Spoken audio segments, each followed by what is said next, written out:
And welcome to the fourth annual Mania Club and On the Ring Apron Award Show. It's a joy to get to do all of this again. Our setup slightly different than it's been in previous years. I don't have to stand this year, so believe me, I'm no one's more thrilled about that than I am. Anyone who knows me knows I enjoy my sitting. But this is Steve with On the Ring Apron. Alyssa's over there on the beanbag over near the side. She's going to be there in case the camera decides it wants to fall over. Her voice is a little low today, so the cheering and talking will be mostly coming from me. Key, unfortunately, is out of the house right now, unable to make it to the show today. But we have been having ourselves a wonderful holiday, and as always, it is a joy and a pleasure for Mania Club to allow us to represent not just On the Ring Apron, but also the Mania Club and the Champions of Hope Foundation for the opportunity to present ourselves. I'm doing a little bit of an intro here to give some time in. I see 19 folks already with us, so we're off to a great start and hopefully build in some fun as we go. I also have a fun little comment section over here, and hey, I can sitting down. Oh Lord, thanks to Mario. Alyssa gonna hate my picks. But either way, we got some fun stuff, and I'll try to drop those as we go along. First of all, I do want to go ahead and give our shout outs because we got to keep the lights on. These belt shelves and all the LEDs don't pay for themselves, but you'll see it going across the bottom of our screen throughout the day. Official On the Ring Apron sponsor, W Energy, providing successful energy drinks, 19 different flavors.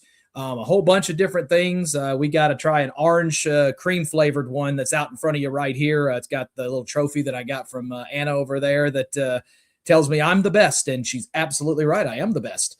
But they're the official sponsor. If you were to go to their site, w.gg, and put in the promo code OTRAS, you get 10% off, and also we get a little bit of pay for that. So we're all for sponsorships, all for everything else, but it's also joy. We always talk about, these different folks give us free stuff. Well, now we have somebody who is giving us free stuff. So those who run W and whatnot, you hear the little wow from Alyssa and whatnot. Yes, that is the tiger from K-Pop Demon Hunters, Derpy. It was demanded by the girls in our house that Derpy was going to have to play a part in this. So we've decided we're going to let him keep an eye on things from the other side of things and see if that ends up being any different. But anyway, we're going to have some fun here and, try to have a good time while we're going.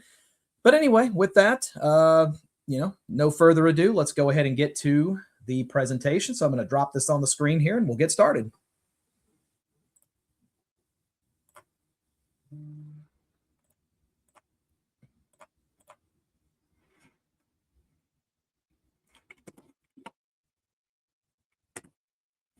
Does the mouse go the other way?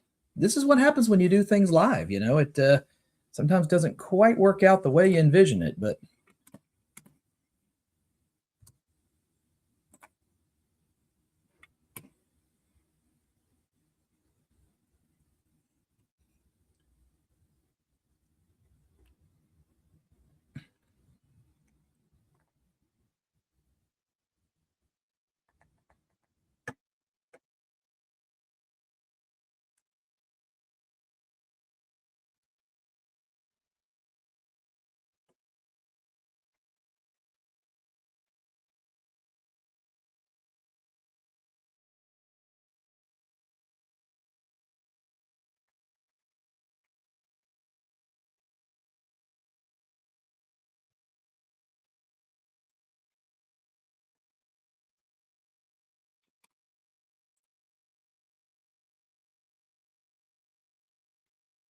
well, that would have been a fantastic presentation to show, except that our share screen over here ended up going out about halfway through it. So that kind of spoiled the fun there. So give me a second here to get that back up and running. It's amazing how you can get it to work 900 times in rehearsal, but it can't ever work when, you actually need it to. So we are going to bring that back over here, and then we are going to try that again because that is unacceptable in my world. We have a little screen over here where that's going to be able to do things.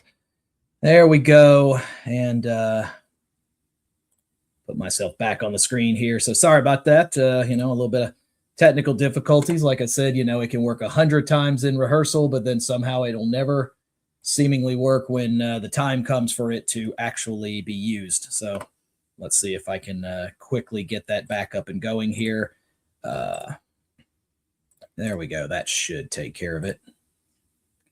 And then we'll throw that on the stage there. And there we go. Now we've got it back up where it's supposed to be. So this is, of course, the Otra Awards, 4th year in a row that we're getting an opportunity to be able to host it. Again, thank you so much to Mania Club and to others for, oh, Lord, no, DeMario, I am not singing while we wait for this. That is not a chance, and y'all don't want that, believe me. I have better options in my house if I must sing. But let's go ahead and slide this over here to get to our set of awards. So first of all, we do have, want to go ahead and explain exactly how our things work here. And I know we have the little symbols up at the top that are kind of blocking things, so forgive it for this first slide. But the voting took place. It was for all events that happened between December 1st of last year and November 30th, which essentially was Survivor Series War Games, is always usually the last event that takes place on that. Anything that took place during those dates is available and up for grabs. We ended up having 20 different categories full of nominations, some of them were in the dozens, some of them were in the hundreds. And we ended up in our nomination show back on the 15th, knocking it down to 5 options for each. And then our official panel, which got a lot bigger once we were able to get all things in place, took place between the 16th and the morning of the 28th of this month to knock that field of 5 all the way down to 1. And ultimately, there were 42 total votes on every single category that ultimately ended up being part of this. We had a 17-person panel with Mania Club and a 25-person panel selected in our Otraverse, leading to a total of 42 total votes, easily the largest we've had in the history of our Otra and Mania Club award show. So we're definitely excited about the prospect of how this is going to play itself out. So with no further ado, let's go ahead and hit our first category. And that is our Rookie and Newcomer of the Year. Simply put, this is the person who is inside of either their first full year with the company or is on their first year on the main roster. Now, again, our categories ranged where some of them had just a handful of choices, maybe 8, 9, 10 choices. And yeah, largest vote count. I love it. Believe me, couldn't be prouder, DeMario. But at the end of the day, we wanted to see, all of them have their most available options. And again, we got it knocked all the way down to 5 individuals for the Newcomer of the Year or Rookie of the Year. Blake Monroe, who was just recently the NXT Women's North American Champion, lost it in what some are calling the upset of the year to Thea Hale. Dark State absolutely making a run through NXT's tag team division. Julia, you can include her, honestly, on both the rookie and the newcomer side, with her making her run through NXT, but also her initial stop through the main roster. You could say the same for Stephanie Vaquer down at the end. And then the first full year on the main roster for Roxanne Perez, a great run at the Royal Rumble, longest running time in women's history, and the longest run through the Elimination Chamber of anybody in their first year. And of course, multiple tag team golds with Raquel as the year went along. Jacob Fatu was our winner last year. He was on the list for the newcomer because he did have an opportunity to try to get that first year on the main roster, but ultimately didn't make the cut. But, we talk about it, but nobody wants to know about that. They want to know who won. So let's find out. Once again, let me hit a little button here. There's my little sensor. I need one of those little clicker things. Somebody hook me up. But the winner of our first award of the day, our Rookie or Newcomer of the Year, is Stephanie Vaquer. I don't think this one necessarily comes as a surprise to anyone. What an immaculate year, both on NXT and on the main roster, as she absolutely took both divisions by storm.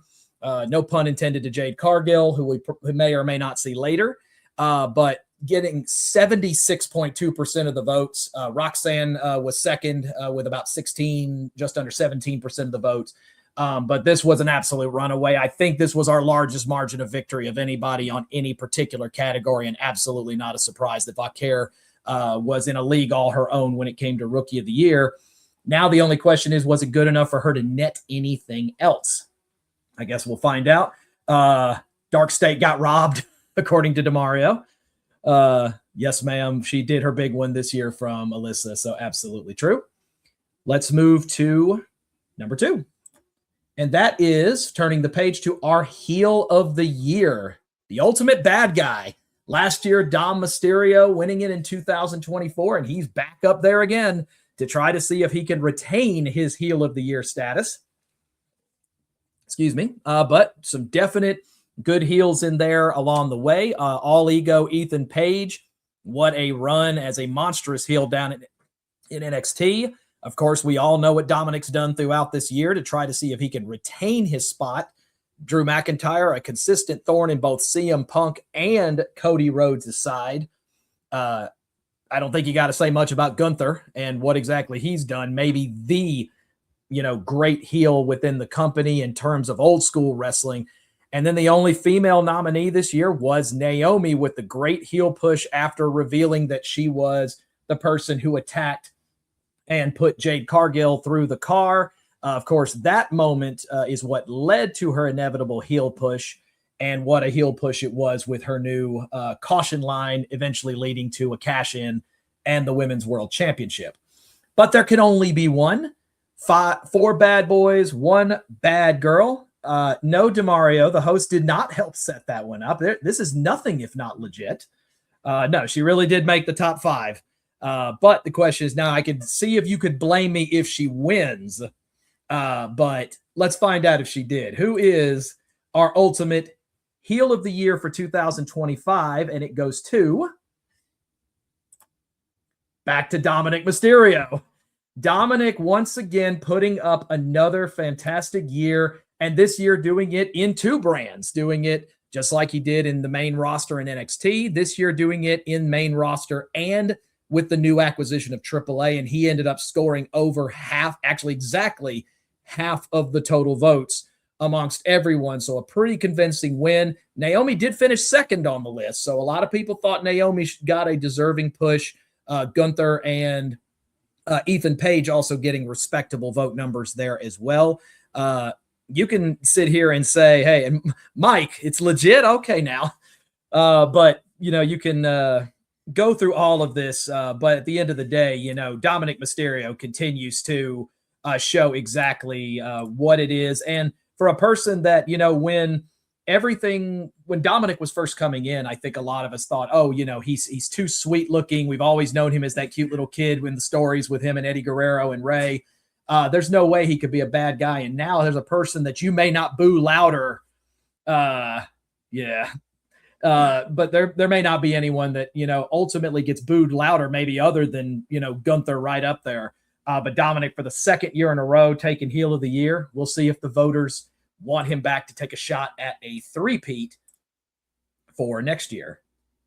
Let's turn the page to our 3rd category here, and that is our burn moment of the year. Always one of our fun ones. What is the moment that was just like, oh, Lord, that one hurt?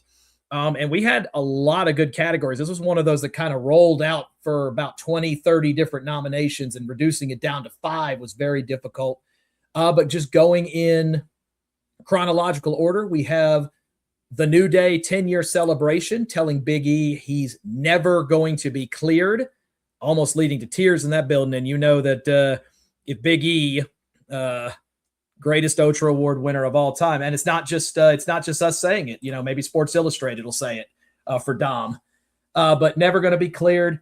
CM Punk and Seth Rollins is back and forth. Both of those promos happened on the same night, actually, where Seth looked at CM Punk and said, you took a chunk of change to go fight for the competition.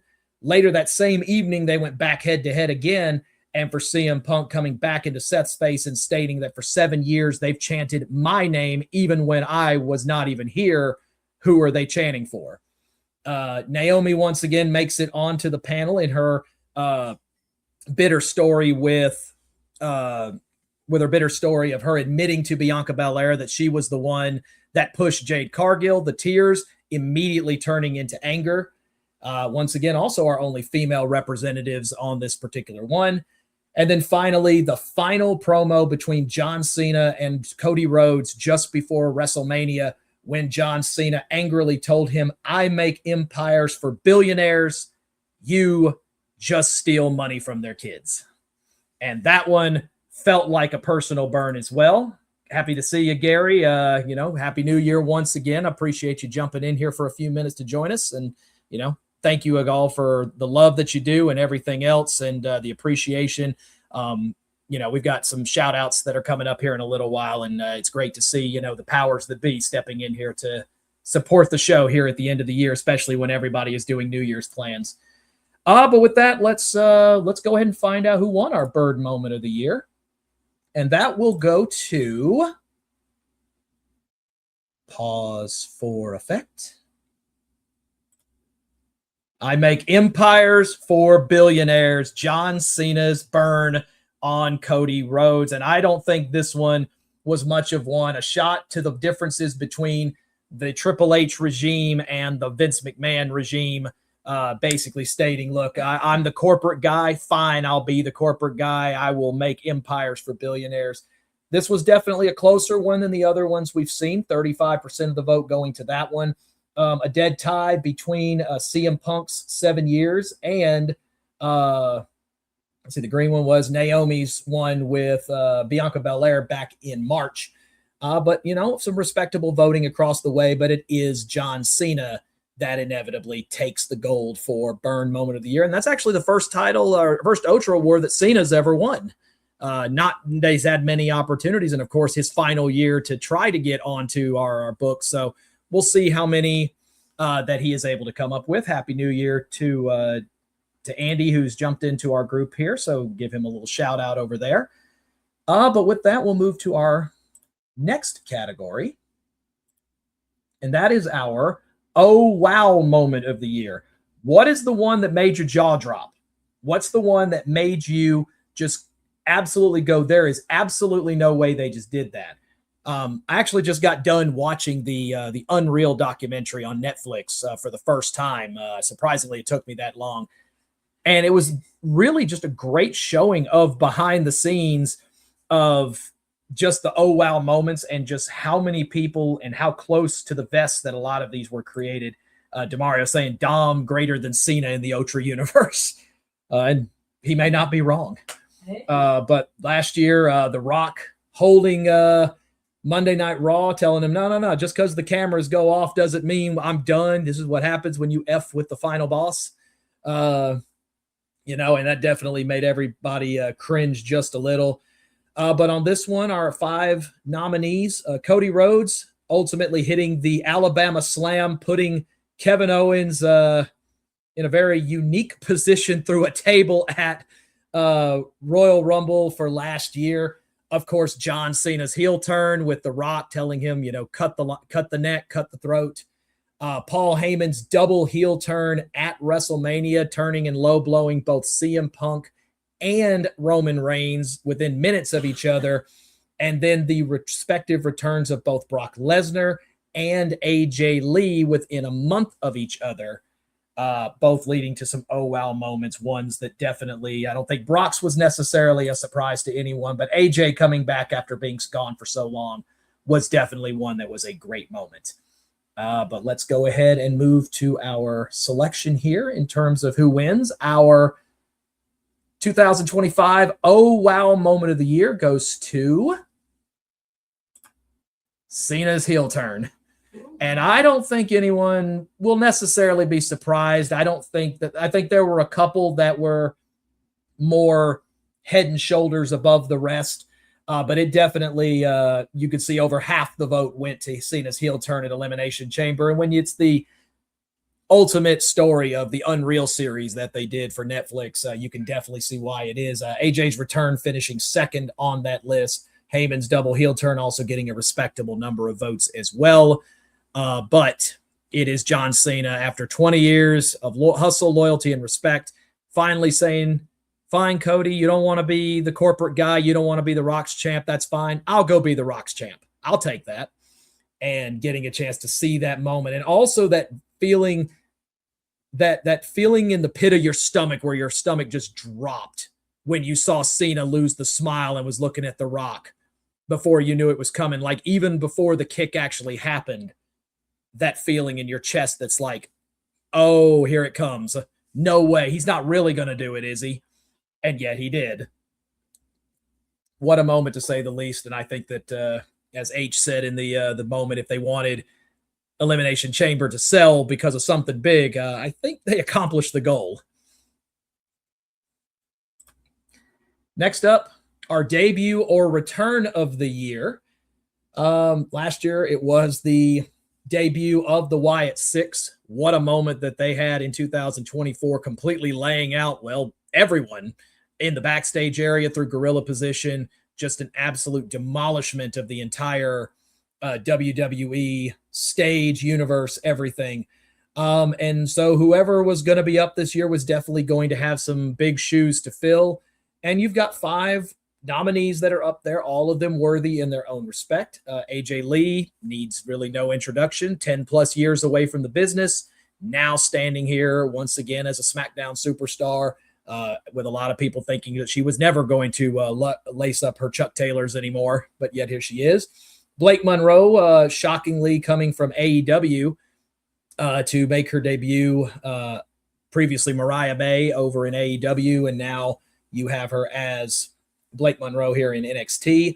She actually has a unique position. Just a little fun fact here. She's actually the first person who has an opportunity in this year's awards to win an award for 2 different companies, because there is 2 awards in which case she is nominated for an AEW award as well, that we'll be seeing a little bit later. So it could be interesting that she could actually take home awards from us in 2 different ones.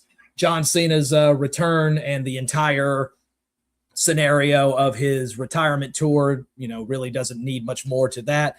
Liv Morgan's return, she snuck that one in right at the last second, so I think she nets maybe a little benefit of, recent nostalgia as she came back and returned 2 days before the voting timeline was over, and then The Rock's multiple returns at the beginning of the year, just narrowly beating out a couple of others to make it onto our final list.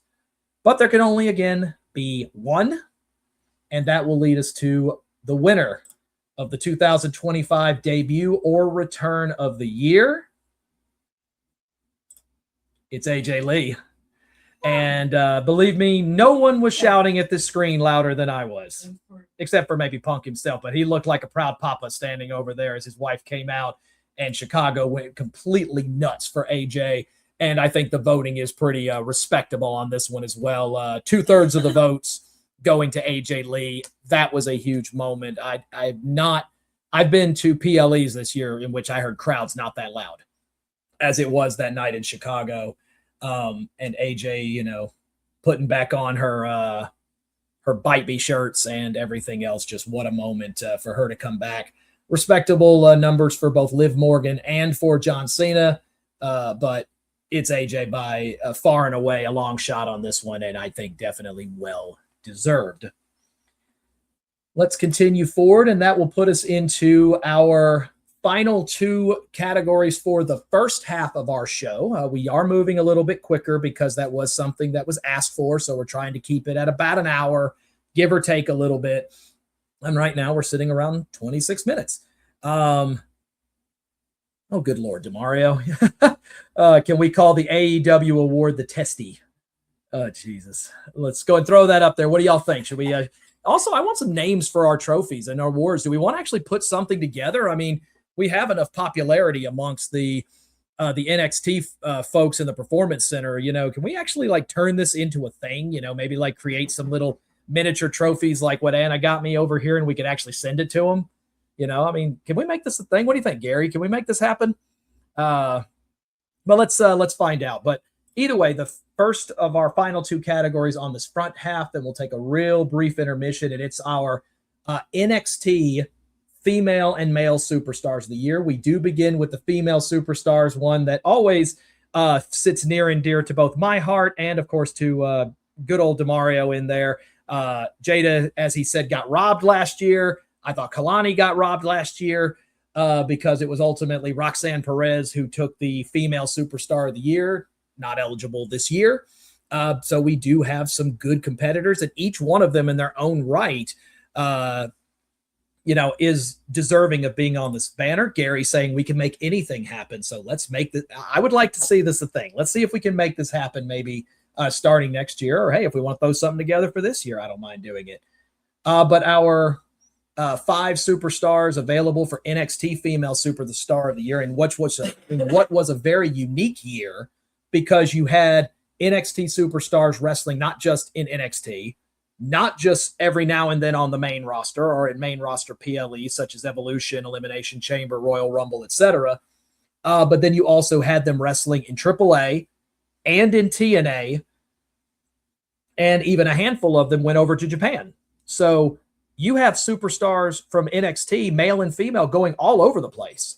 And so what a year for our NXT female superstars, who probably do the most traveling of anybody, despite the fact that they think, oh, it's easier. I don't agree with that in any form or fashion. But our 5 competitors that make the last vote this year is our NXT Women's Champion Jacy Jayne, pulling the upset of Stephanie Vaquer mid-year, holding the TNA Knockouts World Championship for a little while simultaneously with the Women's Championship. Jada Parker, a fantastic opening half of the year. Good to see her still make the vote. A lot of people supporting Jordynne Grace and her flip from TNA back over to NXT, and then seeing if her transition, especially during the invasion or the war storyline with TNA, played a role. Kalani Jordan, holding the Women's North American Championship previously, but this year winning the TNA Knockouts World Championship on TNA TV. And holding it for a while, leading to some loyalty questions for Kalani herself. And then Lola Vice, several opportunities at main roster gold this year, but also was the one who took over the great female side of the push for WWE's acquisition of AAA, and has been a mainstay over there, competing for their women's championship and also the respective titles in TNA and NXT as well. We do only have the opportunity to have one winner, though. I think I might turn that into a tagline. There can only be one. And this year, of course, and before we do get to the final vote here, the 6 respective superstars of the year, the 2 from NXT, the 2 from AEW, and the 2 from the main roster, all will advance to a final vote at the end for the overall superstar of the year. Which so far through 3 years, all 3 years, has been won by a female competitor. So definitely some opportunities there. But let's get the first person that's going to advance to that final vote. The winner of the 2025 NXT Female Superstar of the Year goes to Jacy Jayne.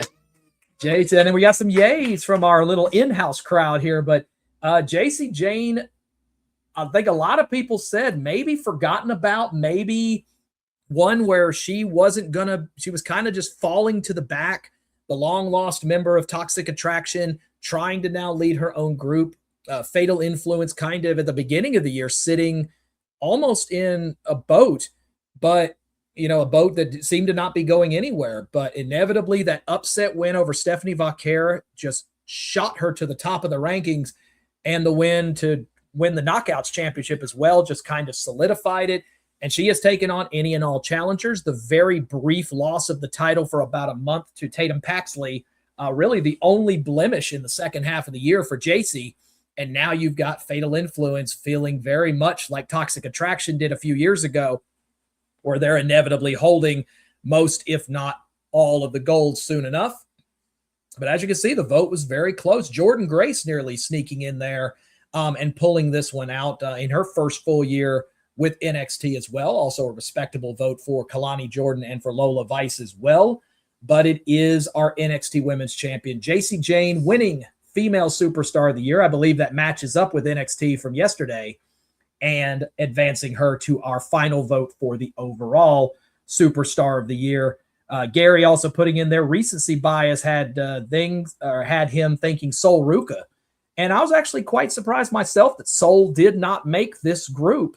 But, our nomination show allows us to be able to take dozens of people. And this year we had to even take into consideration who was here long enough to be considered, possibly someone from maybe TNA or somebody like that to be considered. But inevitably, Sol Ruka not making our final five, despite the fact that she was over there and a fantastic competitor with NXT, absolutely deserving, in my opinion. And I think if she had made the final five, would have definitely been a much consideration for that. But it does go to JC Jane for us. And that will move us into our final vote of our first half. Then we're going to let everybody take a small little break here. And as we said, it is our male superstar of the year. Last year, it was the Rula, Obafemi. And this year, he gets an opportunity, like Dom Mysterio earlier today, gets an opportunity to try to retain his spot. But he does have some tough competition. And I'd like to note for the record that between the Mania Club and On the Ring Apron, we got this one exactly right, because our five nominees matched exactly the same five nominees that NXT had last night for the show. The only question is, will our winner be the same one as what they voted for, as Javon Evans was the winner from the NXT awards side, end of year awards. So it'll definitely be interesting to see. Jordan, that boy Bouncy, also saying shocked that Jada didn't get as many votes. Her pop is always amazing at shows. And once again, another popular person saying Sol Ruka should have been in there. Again, she'd made the top five. I definitely would have argued that she would have did it. But, when you have to eliminate, reduce down a list from dozens of people down to just five, sometimes you might have to make a tough choice. And ultimately, that's what we ended up with. But it's Ethan Page holding both the NXT North American Championship as well as half of the mixed tag titles from AAA. Javon Evans seemingly destined to be the next NXT champion if Leon doesn't get it done next week. The now two-time NXT champion and reigning and defending male superstar of the year, Obafemi. The Revolution, Ricky Saints, now with a little bit of a nasty heel turn on his front. And the year of Trick Williams, possibly the final time we see him on this one. He was a nominee last year. And I believe, if memory serves me, I think he was the newcomer last year. But was on this one and absolutely deserves another opportunity to be able to be back on the list, holding the TNA World Championship for a little while. Of course, the NXT Championship previously. But we're just going to make it a thing. I'm just going to do it. There can only be one. And we are going to go ahead and get it again. Also, the winner moves on to our final overall vote. The winner of the 2025 NXT Male Superstar of the Year goes to the Rula. It's once again Obafemi for the second year in a row. I mean, the man ran the place. And you can see almost half the vote from our panel going to Obafemi in this particular instance. Far and away running away with this one. A very respectable vote for Javon Evans. I fully anticipate that he's going to be right here again next year in either this or the main roster category, depending upon where he is. But they are that boy Bouncy, but they going, what did H say? I'm going to strap a rocket to his backside and see what he can do. But it's Obafemi. You can see the push he's already getting to main roster, future WWE World Champion, says Gary, and he's absolutely correct. This is the man's a beast. And considering that he didn't even step into a wrestling ring at this time as of 3-4 years ago, he was out there running track and field at Alabama, Roll Tide, especially going into tomorrow. And now here he is absolutely dominating, putting up like Gunther-like numbers in terms of what percentage of his career he's been holding a championship of some kind. But it's definitely a title worth deserving, and another repeat champion from NXT, Dom Mysterio, repeating as heel of the year, and now Obafemi retaining his NXT Male Superstar of the Year from last year, and will have an opportunity to be our overall at the end of the year. So that does bring us to the halfway point of our show. We're going to pause the stream here for just a couple of minutes here. Let everybody go get something to drink. Once again, shout out to everyone that's been a part of this. It's wonderful to see the powers that be in here. You see Demario, you see Gary, you see Bert, I think dropped in for a little bit. Jordan, everyone else that's been in here, of course, Alyssa and Anna over here in the audience, giving us time, as well as Callie the cat. Let's give some thing. And also, a virtual shout out again to our sponsor, W Energy. The promo code's been running across the bottom the whole time. It's fantastic stuff, wonderful flavors. And I'm not even just paid to say that. I truly do believe it. It's one of those pick your things. And if you use promo code OTRA, you get 10% off and we get paid a little. So, everybody wins in the end. But we're going to go ahead and take a break here for just a couple minutes. And then we are going to be right back. So hang with us here for just a couple of minutes. Go get yourself a drink. Go get yourself something to kind of relax the thought here. Let me rest the voice here for a moment. And then we will be right back. Where is my pause button? There it is. So give us just a couple of minutes and we'll be right back.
And we welcome you back here. Let me go ahead and get that lovely background music turned off. I wasn't aware that was a thing, but apparently it is. But again, I want to take a moment here as we enter the second half of our OTRA Awards this year. Our biggest one up to this date, over 40 members of our panel selected from over 200 or 300 people between the Mania Club and our OTRAverse. Just wonderful group of people. I love everything I do about this. You can see Jared's sign over here joining us as we're going to be our Atlanta representatives this year for the events coming up in February, as well as any others to come. Of course, we've got our OTRA trophy here, our sponsors, W Energy, sitting there giving us things. And of course, has already been mentioned, our now loyal guardian Tiger Derpy from K-Pop Demon Hunters also joining us here to make sure that no one gets too crazy in the crowd.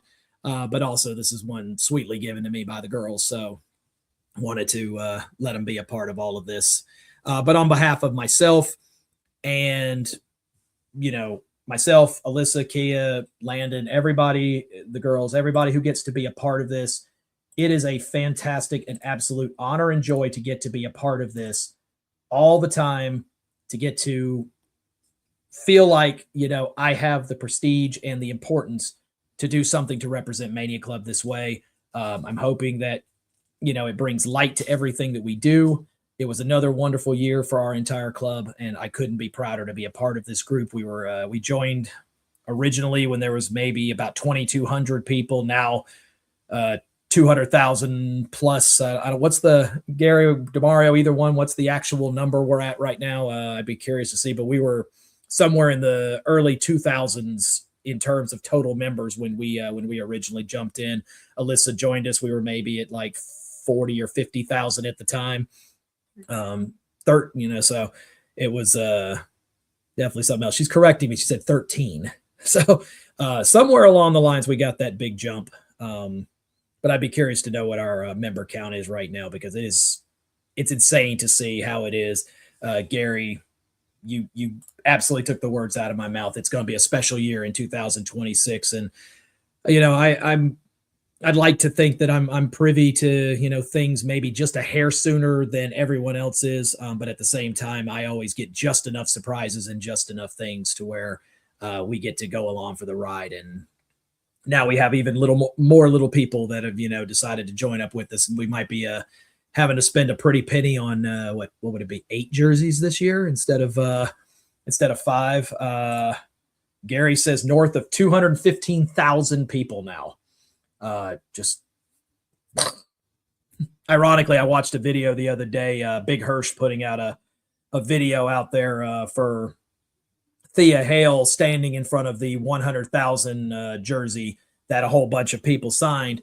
And I put it in my last plate exchange that ultimately went up for auction and went to yours truly. So it's sitting over there in my little NXT corner over there. I'll have to put that on the wall there next time. But definitely something else. But what a moment. And one voice out of 215,000, it can be very quiet. And yet folks like y'all trust, myself, Kia, Alyssa, the girls, to get a chance to do something that's as fun as this. And we love every second of it. And we do have one shout out that I want to go ahead and get onto our thing. One of our members here, Zach, with a nice shout out for our group. So I'm going to let him take the wheel here for a second. Hey everybody, in OTRA land, Zachary Weiss here, representing Mania Club. Appreciate the opportunity to be a voter and to use our time, money, and energy to do some amazing things. 2025 was another fantastic year for us, and that only brings a challenge. What's 2026 going to look like? We're excited for that. We know what 2025 was in the wrestling landscape and what that looked like, and that only makes for a more exciting 2026. But we hope that everybody in all promotions is healthy and the storylines are as well. So what a blessing that is. Cheers to an amazing 2025. Congratulations to all the award winners from all of us at Mania Club, and on to 2026. Appreciate y'all. Let's love one another. Let's come together and do some amazing things. Bring it on. And a nice shout out from Zach there. I appreciate him taking the time to give a chance to give a shout out to everything that we do. We're all just one person, amongst an entire group, but when we all come together, it truly does show that it makes a difference, Gary. Absolutely. If everybody would donate $1 on January 1st, just imagine the crazy place of a takeover that, Mania Club could be able to present. If everybody, can you picture 250,000 people each donating just $1 in a day? Really, really let that sink in. I mean, almost $250,000 going to all of our worthy causes and everything else. And it barely is a dent to any of us. But when we all come together, this one's for you, Anna, and we work in tandem. I can't sing, but I'm gonna do it anyway. There's your one shameless song there, Demario. But you're absolutely correct. What a difference we're making, and I can't wait to see what 2026 is going to bring. But with that, let's jump back into our award show. Welcome to the second half. Give everybody time to take themselves a little bathroom break or whatnot. And we re-enter into our categories with our first AEW award for this calendar year. As we said, there are 4 AEW awards. I'm going to have to get some folks in here that know a little bit more about it than I do. I pay just enough attention to know who the champions are by my own admittance. James is our big guy here when it comes to AEW, but definitely put out some fun things. And having such a large panel also helps when you are putting up the opportunity to be able to get these unique ones. So hopefully these are some names that make a difference. We mentioned Blake Monroe, aka formerly Mariah May, who was actually the winner of the Breakout Star of the Year last year, winning the AEW Women's World title there for a little while. Obviously not in the running this year, but we do have 5 great names, including 3 in their women's division. You have Anna Jay, Harley Cameron, and Megan Bayne all making it from the women's division. And then you have the absolute high-flying and just fun overall just talent of Kyle Fletcher, multiple top-level matches. His name is becoming synonymous, and this is the year that he really did take off. And then, of course, the final push and the big year for Mark Briscoe, losing his brother a couple of years ago. Still sad about that, but ultimately winning himself championship gold this year and has really broken out as a big star over on the AEW side. But there can only be one. And with that, our 2025 AEW Breakout Superstar of the Year this year is Harley Cameron. Harley I'm not going to sit here and say necessarily she came out of nowhere. I think a lot of people were introduced to the talent level that Cameron has. However, the way she just jumped off the map really seemed to stretch things out in terms of her overall talent. Kyle Fletcher also getting a very respectable vote of numbers there. But at the end of the day, it is Harley Cameron taking the AEW Breakout Superstar of the Year.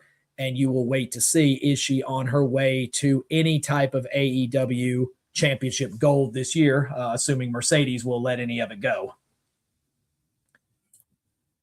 Moving back over to the WWE side, this is where we kind of start seeing the categories start playing in rhythm because, of course, if you're going to have an AEW Breakout Superstar of the Year, you need a WWE Breakout Superstar of the Year. Last year, we saw the push of Damian Priest when finally moving into the world title picture, cashing in Money in the Bank at WrestleMania, and winning the World Heavyweight Championship. Fantastic push. Some might say he's kind of starting to let it slip a little bit with his intense rivalries, now leading to his rivalry with Aleister Black. But the Breakout Star of the Year is the one that, in our opinion, made the biggest jump from the start of the voting period until the end of the voting period in 5 fantastic names, including a pair of 2025 Ultra Mania Club Award winners already. Braun Breaker, the badass, possibly world champion here in about a week. Seeing some crossed fingers over there from Anna on the shelf. I think she might like herself some big dog over there, Braun Breaker. Heel of the Year and the double champ Dom Mysterio on this one is, ironically, I think he was in the breakout vote 2 years ago and was in it. So it seems like he's breaking out. So he's just finding new levels and new layers of categories to be able to continue to be a part of. Jade Cargill, absolutely deserving of being on this list. breaking into the singles competition and really getting a chance to show what she can do from the women's division. Of course, our WWE Women's Champion right now, Stephanie Vaquera, a winner earlier as the, just the what was it? Not premiere, it's debut or whatnot. But she won that one and is up for a couple of others. And then one that I think might have been a surprise to make our final five. It certainly was a surprise to me, but Tatum Paxley finding a way to sneak her way.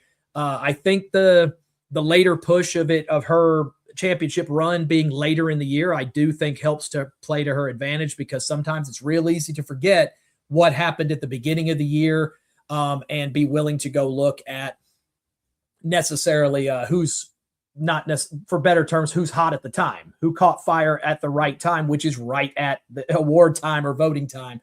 But she makes the list. Gary coming in there saying he would pick Dom. I don't remember off the top of my head who I picked on this one. My vote was like 16 days ago. I voted like when we first got started and then forgot about it because I have to try to keep my bias to a minimum. But hey, I'm only one of the panel members here, but there can only be one. Let's see what Mania Club and Otraverse says. The 2025 WWE Breakout Superstar of the Year goes to Dominic Mysterio. This man keeps finding ways to create new layers in terms of because he went from here. Jordan, absolutely true. That one was really tough. This was one, and I think the fact that Dom ended up with such a high percentage of the votes really kind of plays to just how much Dom does. And the reality is we sit here and say breakout, but I think this is like the second time he's won it. And the third or fourth time, I think he's been nominated every single year we've done this. So the number one chicken tender, says Zach Weiss. I think that one is there. We put your shout out earlier, Zach. Thank you so much for the nice message. Good to see you here in our chat. But yeah, Dom, absolutely deserving. How many more times can you break out though, and continue to keep doing it? But if he wins the world title next year, does that mean he's going to break out again? Like, how does this work? How does he keep doing this? But Dominic Mysterio, our breakout superstar of the year, well deserving. Our number one chicken tender, says Zach. But that one was one of our tougher categories. And I think the fact that Dom ended up in such a loaded field, especially with folks like Jade Cargill, Braun Breaker, Tatum Paxley having the advantage of it being more recent, it really does set the tone of just what a year Dominic has had, and really breaking out a lot of it. Also potentially be whatnot, in terms of what he did also in AAA. Zach, there's an acknowledgement, a shout out from the boss himself, Gary, saying he acknowledges you for the nice message you left. Again, Zach, it's always a joy. You've actually our panel member for the second time for us this time around. So Zach, is always your help is always appreciated. But let's continue forward into our next category. Yeah, get my little thing back over here and move us into our next category. We'll flip the page here, and that moves us to our tag team or stable of the year. One that very quietly kind of goes under the radar with, singles championships kind of being, the cream of the crop. But we also need to give it up to our teams and our stables. And there are 5 very deserving groups here. What was originally known as the new bloodline at the time, which eventually became the MFTs, because Jacob was still with them last year, was the winner of the 2024 version. As I have a cat trying to sneak up here into my lap, so we may get a shameless shout out here from one of our cats on the table here in a minute. But the MFTs, what was known as the new bloodline, taking it last year. Only one actual tag team in this particular category, and that is Mania Club, sweethearts and favorite DIY. Definitely, I feel like as long as Mania Club is doing is a part of this, DIY, Johnny, Tommaso are always going to find their way onto our panel, and absolutely deserving. So, and whatnot. You have Fatal Influence. We talked about them earlier with our NXT Female Superstar of the Year, JC Jane. Holding a lot of gold over there. The women's speed title also in the hands of Fallon Henley. So Fatal Influence carrying things. The Judgment Day making it for the third consecutive year in its third different iteration, as it seems like every year they find a way to evolve and do just enough to be able to make it. They won it the year that Rhea and Damian were still part of it, and their group makes it in again half the year, though, without Liv Morgan and the introduction of Roxanne Perez as part of the group. The Vision, majority of the year having Seth Rollins as the leader of the Vision. We've, of course, now seen Seth get removed from the group and now has been replaced and brought in. You've brought in Logan Paul. You've brought in now Austin Theory, now the latest member. You're seeing folks that they want to push as like the next generation of stars. And then the Wyatt Six, the current WWE Tag Team Champions, made the panel last year, ultimately did not win it, but definitely deserving of a spot on this board for our Tag Team of the Year. But as we have now made a catchphrase, and I love it, there can only be one. The 2025 Tag Team or Stable of the Year goes to the Wyatt Six. The Wyatt Six in what was probably one of the more tougher categories to really be able to put things. You can see the vote, with really the exception of Fatal Influence, pretty split, very close. This one came down to just a handful of panel members really deciding this one. But they had a fantastic year, a really good build leading to the tag team titles about mid-year. Of course, the fantastic 6-team TLC match at SummerSlam. Alyssa and I got to see that in person in New Jersey. I have a feeling we're going to be seeing that one again here in a few minutes. But what a great year from the Wyatt Six. And you can see other candidates. You see a good run from Judgment Day. You see a good run from the Vision. And both of them I fully anticipate will be there next year.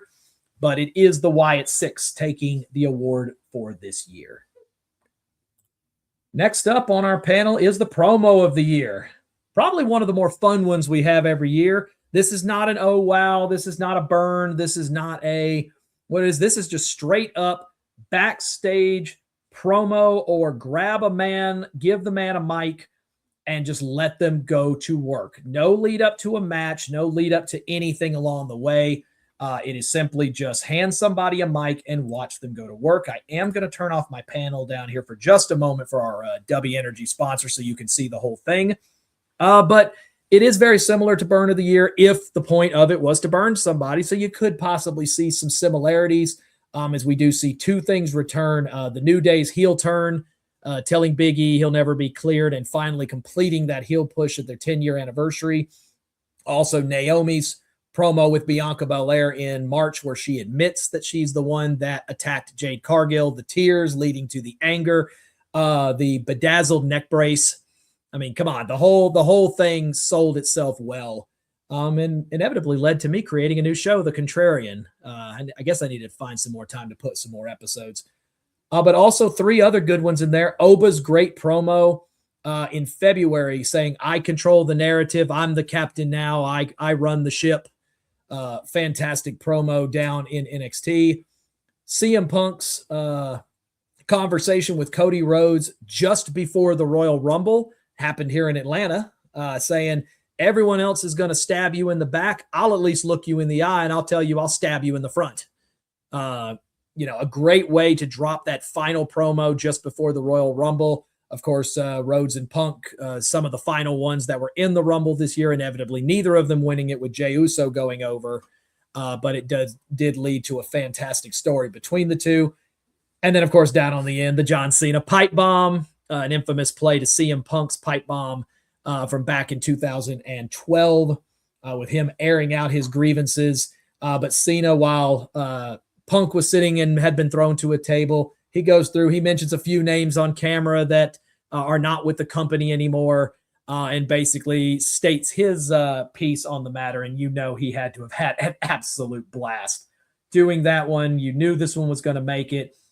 Very similar to the winner from last year, which was Roman Reigns and Cody Rhodes meeting at Georgia Tech, stating, you're in my way in life.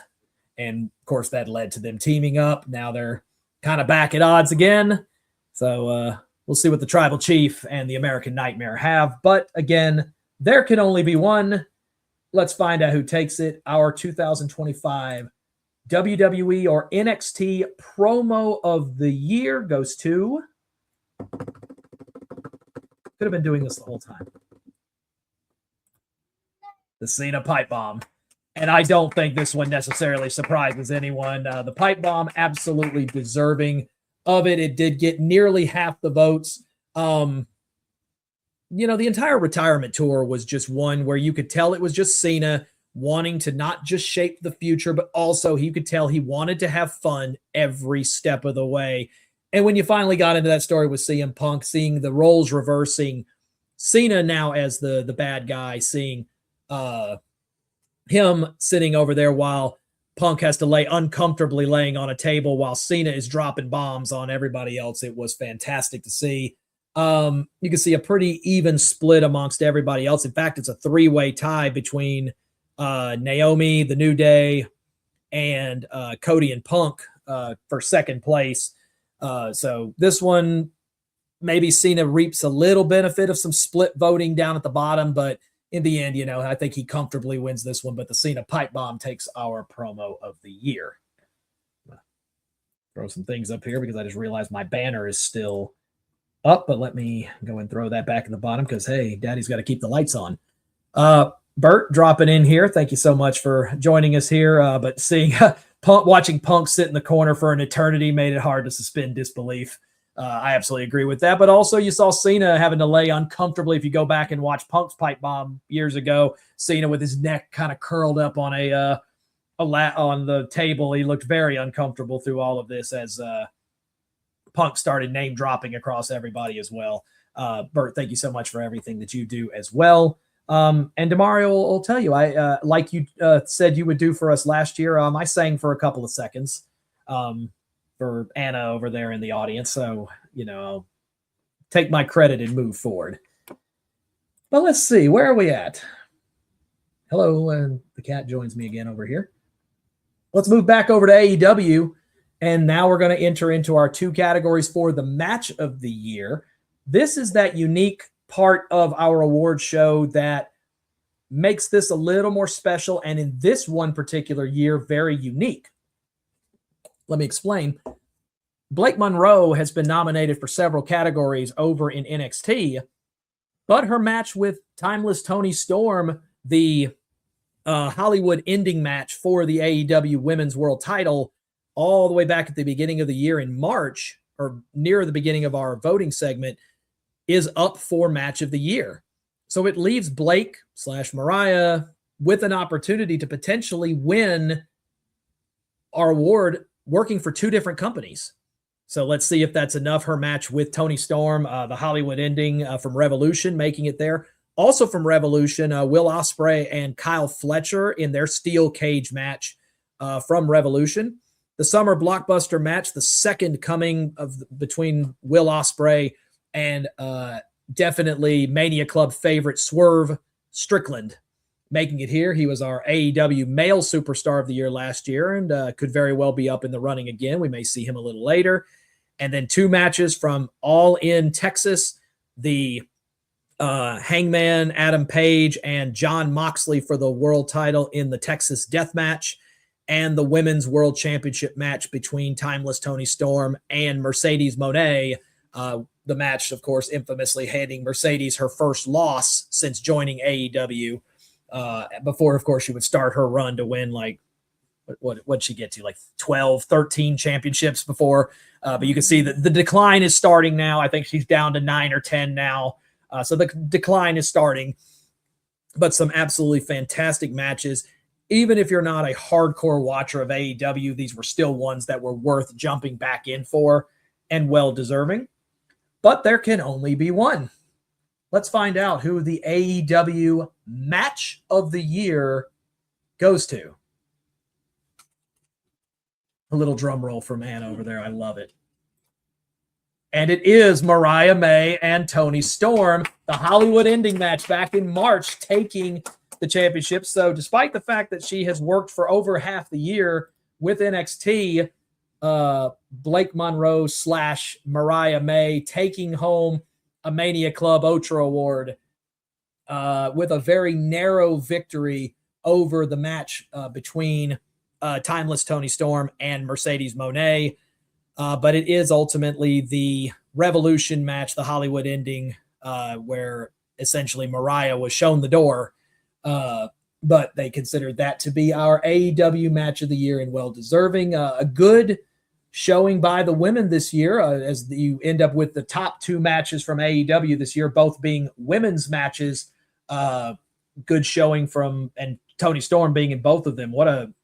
They talk about some folks leaving AEW and, or leaving WWE. And if you do, your career's over. Not Storm. If anything, her career has been revitalized by going to AEW. And two people that are up at the top. That was last year's winner, Bryan Danielson and Swerve Strickland, also revitalizing their career. So it may be, depending upon how you look at it, does it match up with WWE? Is it considered a really good second level? But there are some people who go there, and that's where their careers kind of go to wrap up. And then there are others that go there, and their careers completely take it to another level. So congratulations to Mariah and Toni Storm for our match of the year, and congratulations to all of our candidates, all five of them really good. That's why you see such even votes. From the WWE side, though, we actually get a unique perspective this year, as last year we had over 100 different candidates for match of the year. And not all of them, we started noticing as we started filtering through them, that not all of them came just from premium live events. There were a lot of good matches on Raw, NXT, AAA, TNA, and SmackDown as well. And so we made the command decision, we're going to split them up. So we have first our non-PLE match of the year, which was any match that did not take place on a Peacock or Netflix premium live event. So basically that means it happened either on just straight TNA TV, AAA, NXT, Monday Night Raw, or Friday Night SmackDown. And boy, do we have some doozies. Going all the way back to early December, one of the very first matches we had was a matchup between Javon Evans and Wes Lee, no longer with NXT, but they had an absolute barn burner at the 2300 NXT show in Philadelphia. Of course, CM Punk and Seth Rollins, their steel cage match on the Raw for Netflix, absolutely carrying most of their storyline through the early part of the spring. The Tag Team Championship TLC match occurring on SmackDown, the Street Profits defending the WWE Tag Team titles against the Motor City Machine Guns and DIY in a TLC match. Absolutely fantastic. The matchup for the World Heavyweight Championship between Gunther and Jey Uso that took place in early June in Phoenix. Ultimately, this was the one where Gunther took back the title from Jey, but it definitely gave off every vibe that Jey was going to get it done. And there were also a number of last-moment kickouts by Jey that I don't think we thought were going to occur. And then the first of their two meetings in the later part of the summer between then Women's World Champion Io Sky and NXT Women's Champion Stephanie Vauquer, both of them having fantastic years, and the wonderful match that they ended up having. The only downside to that one was that match did ultimately end with some outside interference, so it was a no contest, but they definitely put on a show worthy of making it on here. 5 great matches. And these are the things you get for, well, I'd say for free, but not really. But there can only be one. The winner of the 2025 non-PLE match of the year. No winner last year because this is a first-time category. And it goes to the Tag Team TLC match from SmackDown with the Street Profits, the Motor City Machine Guns, and DIY.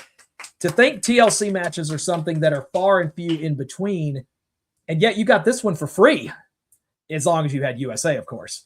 But earning almost half the vote, a good showing from Stephanie and Io on Raw, as well as Rollins and Punk on their steel cage match in March. But a fantastic showing by all three people. The Street Profits did go on to retain the titles in that particular match. And it would be, the first of two, is of course we would see one at SummerSlam as well, but that one would involve 6 teams. But their match on SmackDown in late April, right after WrestleMania, just absolutely just carrying the crowd, carrying the entire story of SmackDown having the best tag team division. And I still argue to this moment that I think it's right up there, if not the best. And then, of course, with the second half of that, if you have non-PLE, of course, we have to handle the other half of things, and that is the WWE Premium Live Event match of the year, formerly known as the pay-per-view match of the year. Last year, of course, the finale, Cody finishing the story against Roman Reigns, ending the 1,316-day reign of the Tribal Chief. I'm seeing tears from Alyssa right now as she wants things to go back to where they were, because she said life was better when every Premium Live event was ending with Roman holding the gold in his exit theme playing throughout the stadium. But never fear, Roman is on our board this year for an opportunity to be able to get back into the running as his matchup to main event night 1 of WrestleMania, his triple threat with Seth Rollins and CM Punk, making it onto our list. Less than 24 hours later, you have the triple threat between Io Sky, Rhea Ripley, and Bianca Belair that opened night 2 of WrestleMania, also making it to our list. From Worlds Collide, a YouTube-based event. Let me turn off my banner here so that way y'all can actually, see the whole thing here.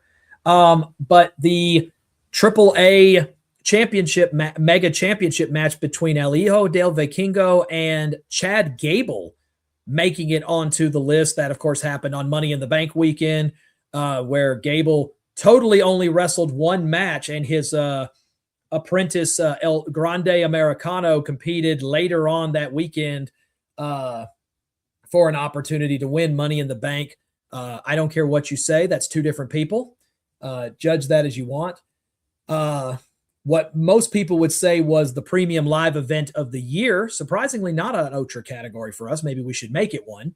But the main event of Evolution happened in Atlanta this year between Io Sky and Rhea Ripley, which inevitably was ended with Naomi's cash-in for the Women's World Championship.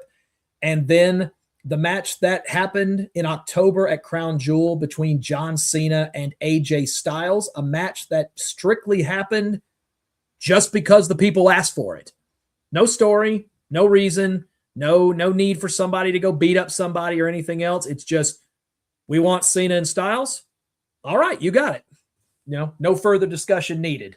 And they absolutely put on a great show. So much nostalgia, so many finishers from other people, so many fantastic moments in that match. Really helped you to carry that John Cena legacy as he proceeded forward. Also, of course, a big moment for John Cena as he got career Premium Live Event victory number 100 in his career, only the second person ever to do it.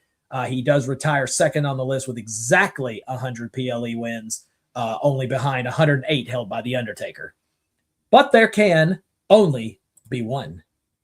And this one might have a slight delay because we lost our feed to our secondary screen. So we will have to let everyone kind of sit in suspense here for a moment while I get that fixed up here. But does give us an opportunity to be able to kind of get a quick shout out. Of course, you've been seeing the sponsorship go across the bottom for those that are joining us later because, hey, On the Ring Apron's got to keep the lights on. But W Energy, official sponsor now of On the Ring Apron. You can use a promo code. Go to w.gg. Put in a code for any product they have. They have energy mixtures. They have cups. They have things. I guess while I'm sitting here getting this figured out, I can put us back on here so that way you guys can see them. But we do have the little energy mixtures here as well as the tumbler that is over here on the side. It's fantastic work. All of the different flavors are delicious. And for a person who's trying to find more energy and also trying to also drop a few pounds, it's actually very nice on my front as well. So, definitely an opportunity to do that. But if you go there, you can purchase anything, use the promo code OTRA, you get 10% off. And it helps to, keep us funded and allow us to be able to continue to keep doing what we do as well. So let me get this back up here real quick. My apologies for the delay. This is what happens when you do things live, is sometimes it doesn't quite go to script. But let me go ahead and get that cast back up there so that way we can put our award thing back up there.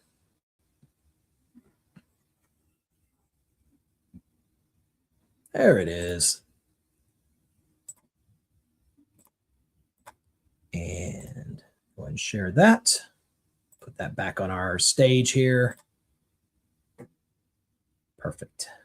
All righty. So now I can click back over here and we can finally find out who won. Let everybody have their thoughts here for a couple of minutes. But let's find out, because once again, there can only be one. The winner of the WWE PLE Match of the Year goes to the main event of Evolution.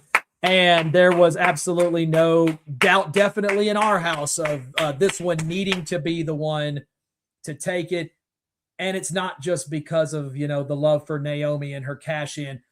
Everyone is going to remember that moment of Naomi cashing in and winning the title. But those of us who got a chance to see it in person, and we're sitting third row in our section, Rhea and Io put on a 30-minute masterpiece. Absolutely every spot of the whole live event, really. I mean, even the opening match was deserving of being on this list.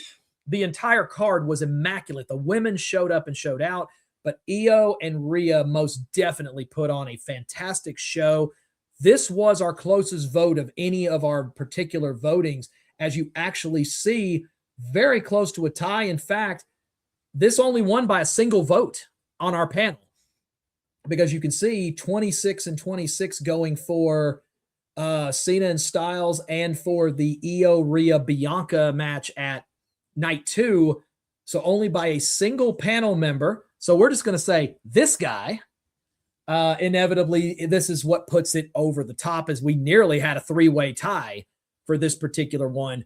But if you want to introduce someone to professional wrestling, not just WWE, if you want to introduce someone to professional wrestling in terms of going through every emotional part of it, the good, the bad, the happy, the sad, the kickouts, the moments, and then, of course, the shock of the cash in at the end, show them Io Sky and Rhea Ripley from Evolution. Show them the whole live event, really, but that is the match that needs to be put on there. Nothing short of absolute cinema, absolute perfection in terms of match. Well deserving of this moment, and I'm absolutely happy that Evolution, a match where, this needs to be a yearly thing. It needs to be a yearly thing. If this is what we're going to get every year, and I nominate, because it all started in Atlanta, I nominate it should be in Atlanta every year. We volunteer as tribute. Atlanta will take this one for the team. It started in Atlanta. Let's have it always be in Atlanta. Moving on, though, our workhorse of the year. This is my favorite category, without a question, because the workhorse of the year can truly be defined differently for every person. Definition of workhorse varies from person to person. Is it first one in the gym, last one out? Is it the person that shows up for every event? Is it the person that is always down to meet up with fans, always down to take on as many matches as humanly possible? Every single person that falls onto this list is here for a different reason, is here for a different purpose. And for each person and each panel member to be able to classify the workhorse of the year is really dependent upon how you feel about their work ethic. Because you can like a person, you can hate a person, they can be a heel, they can be a face, whatever, but you're going to respect the work. End of discussion. A person who puts in the work is always going to get cheered. And the one person who's not on this list, and I think it's probably just because of the lack of dates, is John Cena, always known for the hustle and the loyalty of his mean, even when he was going through his heel phase. I'm actually kind of surprised he didn't make the panel this year, but the 5 people who did, including a chance for another repeat winner this year in Jey Uso, all getting here for definite reasons. Chad Gable, before his injury, just an absolutely incredible front half of the year. I thought for sure they were going to make him world champion at some point during the year if he doesn't get injured. I hope he's back soon, because his work ethic is unmatched. We talked about Unreal earlier, and I'm happy that our Women's United States champion Chelsea Green makes this list, as she has been a person who has been willing to go anywhere, everywhere. What do you need me to do? Where do you need me to be? whatever. But Chelsea has absolutely been anywhere and everywhere that you need her to be. Dirty Dom, another person very similar to Chelsea. What do you need me to do? Where do you need me to be? Everyone knows how hard he's working in the business. Future world champion, a current double champ. Jey Uso winning the world title just now recently, 2 days ago, getting an opportunity to once again become world tag team champions with his brother, Jimmy, getting ready to become a father once again. Good for you, Big Jim. And then we've made mention to it multiple times already on the show, but the fantastic year of Stephanie Vauquer, not just in NXT, but the immediate just transition to the top of the main roster, and already looking like the powerhouse that is going to be here on the WWE side of things to stay. And that's why I said I love this category, because workhorse is one that you define it yourself. 42 people voted on this. 42 people are going to have 42 different opinions on this. And that's why I love it. But there can only be one. The winner of the 2025 Workhorse of the Year goes to Anna. Says Stephanie Vauquer, getting her vote. She was not a member of our panel. Gary says Chelsea. Oh, did it click? There it goes. Yeah, and it is Chelsea. We lost our feed over here on our side again, but it actually is Chelsea Green taking the Workhorse of the Year for 2025. A fantastic year from our two-time women's champion or United States women's champion. Also, one half of the AAA mixed tag champs as well. We can see some definite popular votes, and surprisingly, she ran away with this one. 45% of the votes going to Chelsea Green for this particular event, or for this particular category. And what a moment for that, and for Chelsea to be able to succeed in what was, in my opinion, a pretty loaded field. But inevitably, it is Chelsea getting a chance to show her work ethic and to show exactly what she is capable of.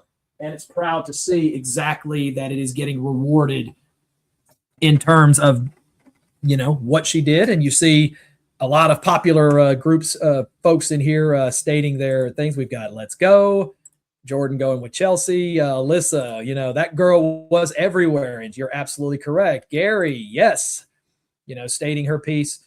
We did lose the feed there for a moment. I'm in the midst of putting that back up there. I got to come up with a better route for this next year. I'm thinking maybe that little miniature little desktop thing that I have, I think would be a good route. But Chelsea Green taking our Workhorse of the Year. And actually, it's a good segue while I wait for this to power back on yet again, to once again just give us, kind of some shameless shout outs here on the Ring Apron, getting ready to enter its 7th year of existence. This began as just two people wanting to just talk wrestling after shows. Myself, Kia, we sat, ironically, almost in the exact spot I'm sitting right now. No shelves behind me. It was just a blank white wall, 2 chairs, a very, very bad web camera. And you can go back and you can go to our YouTube channel, look up On the Ring Apron on YouTube. But it was definitely different than you see now. Our top rope spoilers was me printing off pictures and putting them on a whiteboard in the back of our house. So to see how far we've actually come, very similar to the conversations we've had about Mania Club and just how different things are since everything else happened. We've actually grown and evolved quite a bit as well. And seeing the love and support again from Mania Club and from the WWE fan base, all of the different friends, all of the different people that we've been able to meet over the years has just been something else. And you've also welcomed the newest additions of our On the Ring Apron family from here in Georgia, the Alyssas, the Anna, the Avas, the Addisons, the Cassius, who appears from time to time. It seems like every time we come out here, we have a different cat that tends to enter the picture and whatnot. It definitely is something that we are proud of, and it could not be done without the help of the Mania Club and allowing us to be able to do things like this. So thank you again so much. The feed's back up, so let me go ahead and bounce that back onto our screen here, and maybe I won't lose it anymore through the rest of the show, but I probably will. And if we do, we'll pop back out and talk some more. But let's move back into it as we are closing in on our last couple of awards here. We talked about the heel of the year, so of course we got to have a baby face of the year. Who was the ultimate good guy? Who's the one that as soon as their music hit, you just got up out of your seat? You got up and you were excited. This is the person that you've spent your hard-earned dollars, or in our case, when it comes to the kids, we spent our hard-earned dollars to let them go see everything else. Thank you, Gary. Says the presentation is great. And we appreciate the hard work, even though it's a lot of times seems like it's just thrown together. But 5 names, all of them super popular amongst the WWE universe. So I don't think there's really much argument in terms of the 5 we have here. Our current undisputed WWE champion, Cody Rhodes, former women's world champion, Io Sky, the Yeet Master, Jey Uso, last year's winner of the Babyface of the Year. John Cena's babyface run through the second half of the year was good enough to make it into our top 5. And then a former babyface of the year winner from a couple of years ago, Rhea Ripley, finding a way to make it onto our panel. I think all 5 of them definitely deserving of being here, but there can only be one. And let's find out who is going to take it. I'm seeing some you can't see me's from Anna over there. I think we need like an Anna cam or something like that. We need to put like a camera on the kids or something for future videos. But I think I can tell you right now, she's got those Yeet sleeves over in her room. She's got herself her own little Jey Uso shirt, so I'm sure she's got a favorite for this one. But let's find out. Our 2025 Baby Face of the Year goes to John Cena. And John Cena getting an individualized award this year. And I do wonder, if all of the way that, you wonder how much of this is due to the fact that his babyface push was later in the year, but also how much of this is kind of just a lifetime achievement award. How much of this is just, this is the only year we're going to get an opportunity to be able to put John Cena in any of this. But the reality is, especially as you started getting towards the end of the retirement tour, is Gary definitely throwing his thoughts in here as well. And I think he's absolutely correct. When you sit here and you look at the amount of merch he sells, and that doesn't change from, when he was working here full time. Cena shirts ate up the place. He made a ton of money for WWE, made a ton of money for himself. And you absolutely see it in not just the respect, even when he was, on his heel run, people still wanted to come out and see him. And you can see that while the vote was pretty well split amongst everybody with, let's see, that would be Cody Rhodes and Io Sky inevitably, doing well in terms of the votes. But I'm not necessarily surprised that John Cena getting a chance to win an individualized award prior to leaving. And it may not be his last one. We'll have to see. He is nominated for a couple of other categories, but he is our babyface of the year. And now we hit into our final categories. We already saw our 2 respective superstars of the year from NXT get crowned earlier in the night. That would be JC Jane and Oba Femi, respectively. We will start off with the respective main roster female superstars of the year. All of them are considered by our definition the 5 top female superstars of the 2024 or late 24 and 2025 year. You have the forever champ Athena, formerly known as Ember Moon here in WWE. The good push by Megan Bayne, who had an opportunity to be breakout superstar of the year. Of course, former known as Sasha Banks, now TBS and, virtually everything else. Mercedes Moné in the middle. Toni Storm, last year's winner, now dropping the timeless persona from her later in her years. And a big push for Willow Nightingale, getting an opportunity with her late push and everything else to put herself into the running for the AEW Female Superstar of the Year. And going back to Cena here real quick, Gary bringing up a great point. He said, I would have never traveled to a Saturday night's main event if it wasn't for John Cena. We've attended 2. One of them was here in Atlanta. We saw, and ironically, both had retirement matches. We saw Goldberg's retirement match against Gunther here in Atlanta. And then, of course, we saw Cena's retirement a couple of weeks ago, also falling to Gunther. So, we mentioned on a show previously talking about we might have him be known as like, the Legend Reaper or something, or the Reaper or something like that, because he wants to end careers. But moving back to our category here, as we did mention earlier, anybody that does win this particular award will also move into the final vote for the overall superstar of the year. Last year, that was Toni Storm. So it is not above an AEW superstar to be able to be considered the best female or just overall superstar of the year. But these are the best 5 that we have from the AEW side. There can only be one, though. Winning the AEW Female Superstar of the Year for 2025 and advancing to the final overall vote is Toni Storm. It is now the no longer timeless one, making it back onto the panel. But for the second year in a row, Toni Storm retains her AEW Female Superstar of the Year. And this one was really not close. As surprisingly, Athena and Megan Bayne actually did not get a single vote amongst our panel. So you can clearly see that it was Toni in a category by herself, then Mercedes and Willow Nightingale ultimately ending up with a category to themselves, and then it was pretty much everyone else. But Toni Storm, you saw it earlier, 2 matches on our final vote for Match of the Year, ultimately winning the Match of the Year with Mariah May in their Hollywood ending. And again, she was not only the AEW Female Superstar of the Year, but also the overall Superstar of the Year last year. And she's going to have an opportunity to try to run it back and try to win it again. An infamous saying it's tough to get to the top of the mountain. It's harder to stay on top once you're there because everyone is coming from all sides and gunning for you. But Toni continues to show up and show out and is well-deserving. Congratulations to Toni Storm. Once again, the AEW Female Superstar of the Year. By that same token, of course, we need the WWE Female Superstar of the Year. And again, it's all based on just how you like them as well as how do you judge them. And when we came down to all of the nominees through dozens of people on the female roster, the final 5 we ended up with are a few people that have been nominated. In fact, we've seen every one of these people on the panel at least once for an individualized award up to this stage.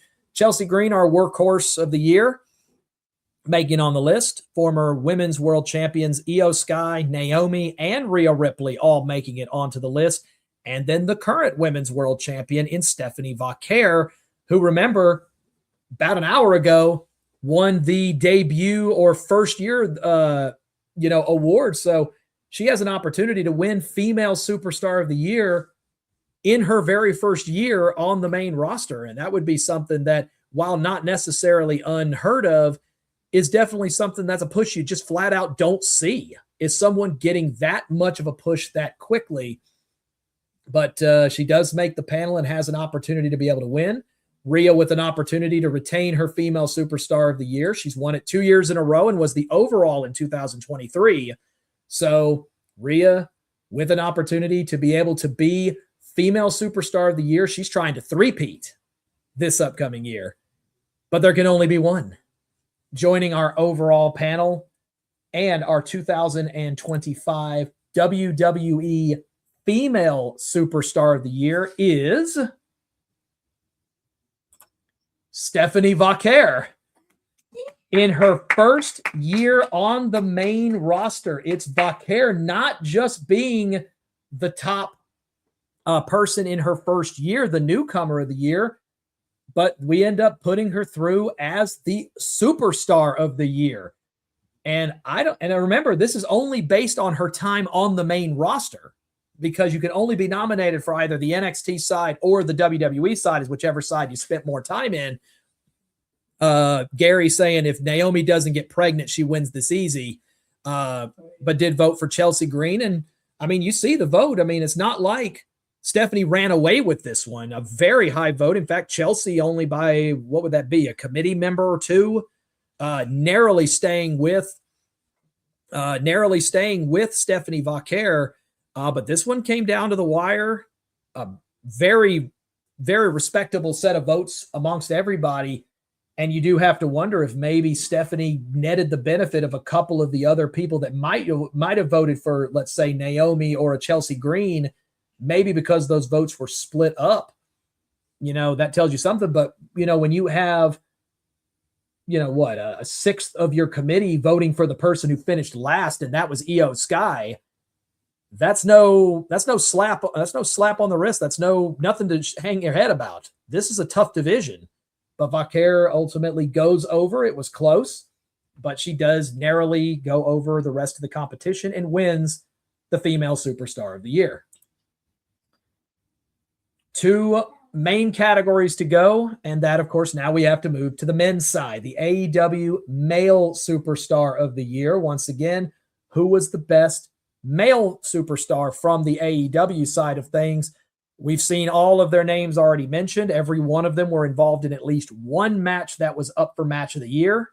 You see former WWE stars in Jon Moxley and Swerve Strickland, each under different names here in WWE respectively. And then, of course, Hangman Adam Page, Kyle Fletcher, Will Ospreay, just putting on, as Sheamus would say, banger after banger after banger, not burger after burger, though. It always gets Alyssa chuckling, so I always have to take advantage of that when I have the chance. But all 5 of these competitors, fantastic. Swerve Strickland was our winner from last year and absolutely deserving of being back on this panel again this year. But as we said, there can only be one.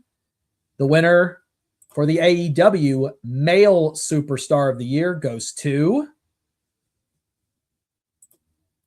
Swerve Strickland again, as he once again retains his Male Superstar of the Year. This one was slightly more comfortable than Stephanie's win just a moment ago, but still one that came down to the wire. It ultimately was Will Ospreay who ended up coming up with the second one, and I will tell you that's where my vote went, because I have been absolutely hooked into Will Ospreay matches. It seems like every time he gets an opportunity to put on the bright lights, he absolutely shows up and shows out. But no one can doubt what Swerve Strickland has done, as he now wins the AEW Male Superstar of the Year for the second year in a row. How NXT and WWE fumbled him, I'm not really sure, because it's amazing how many names you have seen on the Male and Female Superstars of the Year that WWE had in their back pocket, and they just fumbled them. And it'll be curious to see, there's been a lot of rumor of some AEW superstars finding their way back to WWE. One of the worst kept secrets is that of potentially Y2J coming back here in the near future to kind of finish out his career with WWE, where it all started. But you look at folks like Mox and Strickland, and then you would wonder about a Kyle Fletcher or a Will Ospreay making a run very similar to what Ricky Saints is doing right now down in NXT, and absolutely carrying his weight over there. But congratulations to Swerve. Definitely a fan favorite here with the Mania Club and here in our house as well. Once again, Male Superstar of the Year. And down to our final main category before we hit the overall, and that is the WWE Male Superstar of the Year. And I'm not really sure you can debate much about the final 5 on this one. Last year's winner, the Eat Master Jey Uso, not making the list this year, and that tells you something considering his popularity level, that Jey Uso ultimately not making the final 5 this year, despite the fact that he won the World Heavyweight title this year. He absolutely competed on the grandest stage of them all and defeated Gunther, and has just absolutely carried everything, yet didn't make the final 5. The final 5 that we ended up coming up with our panel was the current World Heavyweight Champion, CM Punk, 2-time World Heavyweight Champion. Let me make sure I get that right there. For the 4th year in a row, it's the WWE Undisputed Champion, Cody Rhodes, making the list. We've seen now, Dom's probably got the biggest trophy case of anyone from our Otra Awards. Yeah, I'd say he's probably got the biggest trophy case of anyone, as he keeps seemingly winning multiple awards. But he once again finds his way onto the panel for the 2nd year in a row. He hasn't won it yet, but he may be winning it here in a couple of minutes. John Cena making it to the list for the Male Superstar of the Year. You can argue maybe the number of appearances for Cena in terms of, the fact that he wasn't on TV enough, but when he was, you were sat. That really is all you can say. And then despite the fact that he took an injury in the later part of the year, Seth Rollins inevitably making it onto our list as well. He wins the main event of night one over Roman and Punk. And also for the first time in our 4 years of doing this, you will notice no Roman Reigns on our list. In fact, with the exception of just his one match at WrestleMania being up for grabs, Roman Reigns actually made very little notoriety this year in terms of being eligible for any of our awards, or making it at least into the final nomination. So congratulations, though, to the final 5 that we have here. All of them well-deserving, all of them holding gold at some point this year. But once again, there can only be one. We're looking at JC Jane, Obafemi, Swerve Strickland, Tony Storm, Stephanie Vaquer, and one more person. Who will be the final person to join the overall vote?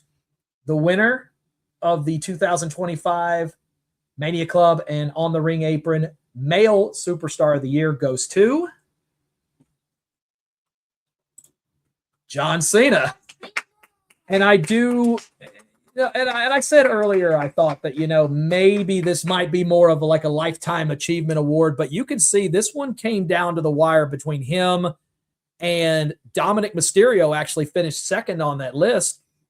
And to my surprise, Seth Rollins didn't pick up a single vote on our panel members because, and I don't know if it was due to the late injury or just due to the fact that he made the list, but sometimes it was just in a group. But that the field must be stacked if Seth Rollins is getting left in the dust. That must be a killer field because no one questions Seth Rollins' work. But this came down, and Dominic Mysterio finishing second in vote this year amongst our panel, deserving of the award. And if it wasn't for John Cena going through the retirement tour and everything else, he inevitably has an opportunity to be able to put himself up there to try to compete for the Superstar of the Year. But it does go to John Cena for 2025. And honestly, I'm kind of okay with that because, it's our last chance to be able to give out Cena's accolades. He won't get a chance to be up for any awards for us again going forward with him now retiring. But what a year from John Cena when, as I said, when he was on TV, you were sat. So I'm going to jump back in here real quick. One last live look at us. Once again, before we hit our final vote here, one last opportunity to be able to say thank you to the Mania Club and say thank you to everybody that has been a part of all of this.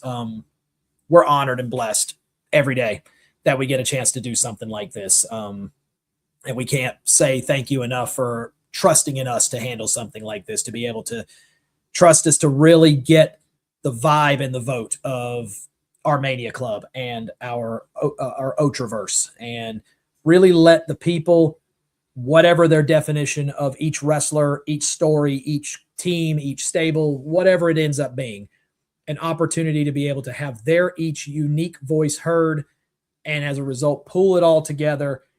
And for this to be the biggest vote we've had, the biggest panel. We started with a panel. What did we have the first year? 7? 3? Me. Well, I guess the first one, it was just the 3 of us, and it was that wasn't going to work. And then it went to 7, and then it went to 9. And then it went to last year. I think it was 15, something like that. It was something like that. But either way, 42 people on the panel this year. And I'm hoping next year that we can build it even bigger. Gary, I got your word in there. You said, let's try to, let's see if maybe we can actually make this into something. Let's call them, maybe we can call them the Otras, and we, at least that's how we can get our lineage, but maybe Mania Club can give them out or something. But may I nominate that as our first name. But thank you so much for letting us be a part of this. We do have one more award to go here. We're going to get to that here in a moment. One last shout out to W Energy. You've been seeing their little promo go across the bottom the whole show. Go to their site, w.gg, put in the promo code OTRA. You get 10% off. Great energy, weight loss supplement. It's fantastic stuff, great flavors. I've really thoroughly enjoyed it. Thank you to Gary, DeMario, Zach, Jordan, Isaiah. Everybody who has jumped in to throw comments into the group. All of it's been loved and appreciated. we couldn't do this without y'all, and look forward to doing this again next year. 5 this time. But I think we were lucky enough to be able to get 1, and now we get to do this for a 5th, and we'll try to make it even bigger and better. But Gary, let's I would really love to have a conversation with you. Let's make this into a thing. Let's actually also maybe give out some stuff to the actual award winners themselves. Let's make this actually mean something, not just be a fun show for our charity and whatnot. And everything that we do is always appreciated. And thank you so much for telling us, giving us our flowers and whatnot. I really wish that Alyssa doesn't have her voice, so she's been kind of just watching things from the camera side. I wish Kia could be here because I know my voice going on for an hour and 40 minutes cannot be that much fun to listen to. So I could have at least shifted it up a little bit, but we'll definitely see what we can do. But let's build this thing bigger. I mean, that's what Mania Club does. That's all we do is we get bigger, we get better. And I would love to see this, if this is going to be on the ring aprons, one key thing to all of this. I would love to see this be bigger. But let me go ahead and let's get back into our panel vote here. And that is our last award of the event and the evening as we wrap up our 4th annual Ultra Mania Club Awards. And that is for our overall Superstar of the Year. This one technically has no vote. It literally just goes down to who is the person amongst these 6 winners that through an entire collection, and this isn't just our 42 panel members, this is anyone and everyone amongst the Ultraverse and Mania Club that wants to throw their 2 cents in there. Every single person's vote matters in this particular instance. So this really has an unknown number of votes other than we know it. This was the only one that is more than 42, our 42 member panel. So this is one where you've got hundreds, maybe even thousands of people who are making their voice heard amongst our 6 winners. They are in alphabetical order. Our NXT Women's Superstar of the Year, Female Superstar of the Year in JC Jane, as well as the main roster Female Superstar of the Year, Stephanie Vauquer. From NXT's men's side, it's Obafemi, the Rula of NXT, getting ready definitely for a big push on the main roster. And then you get John Cena representing the main roster, just recently winning the Male Superstar of the Year. And then our 2 AEW representatives, ironically, the same 2 that were here last year in Swerve Strickland and Tony Storm. Tony Storm winning it last year. As we said, or as I noted earlier, all 3 years that we've done this up till now, the overall Superstar winner has been a female. As it was, let's see, it was Bianca Belair the first year we did it. Rhea Ripley won it the year after that. And then it was Timeless Tony Storm this last year, and she is back up again. No one has ever retained this spot, though. So this is an award that, you're competing with 2 different companies, and we may go even bigger if people want to include TNA, if we want to include TNA, AAA, other companies. I have no problem bringing them in here if that is what, the powers and the people that watch, if that's what they demand, that's what we'll go with. But I was actually pulling up some numbers here on my side. This inevitably had the voice of 17,325 people. 17,325 people all threw their 2 cents of some kind. Some writing just a simple, this is the name I want. Others putting in thing. But between the 2 sides, 17,000 plus people getting a chance to have their voice heard. So we don't really have an official percentage vote. All we're simply going to put out there is who is the overall winner. And as we have said, one final time, I wonder if that's a play on something because I don't even know this myself. This is the only award I don't know, is because I have someone else throw this last one in here because even I want to be surprised. But we're going to go ahead and I'm going to hit the button here and we're going to see what happens. But the final award for the year in our 4th annual 2025 Ultra Mania Club Awards, our overall best in the world, if you will, overall Superstar of the Year goes to, a nice little overlay there.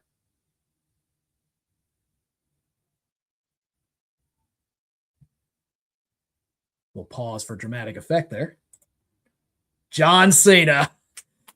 And I can't necessarily say I am surprised by that, but John Cena inevitably, you know, this if you're going to give Cena a lifetime achievement award, if you will, I think this is probably that moment where it happened. You know, you see John Cena and what he has brought to not just the WWE universe, but also to wrestling in general. And you see what John Cena has been able to bring. He brought the emotion. You can tell he had a ton of fun this year. And everybody's definition, again, over 17,000 people put their vote in on this one. My voice was just one of them. But this is where the vote ended. And no matter who ends up ultimately winning this one, I can't really object to it, because first of all, the people you're up against all are the best in their own respective categories. And so then you end up with just a straight up, just who's the best.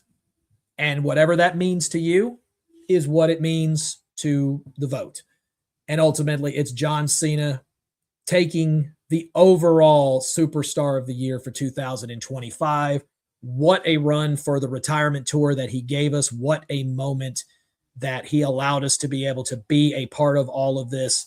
And, you know, tears, shady eye, misty eyes, everything else amongst the WWE universe in Washington, D.C. that night. This one was definitely something that, I just, it's tough to see a legend go out, but he did it the way he wanted.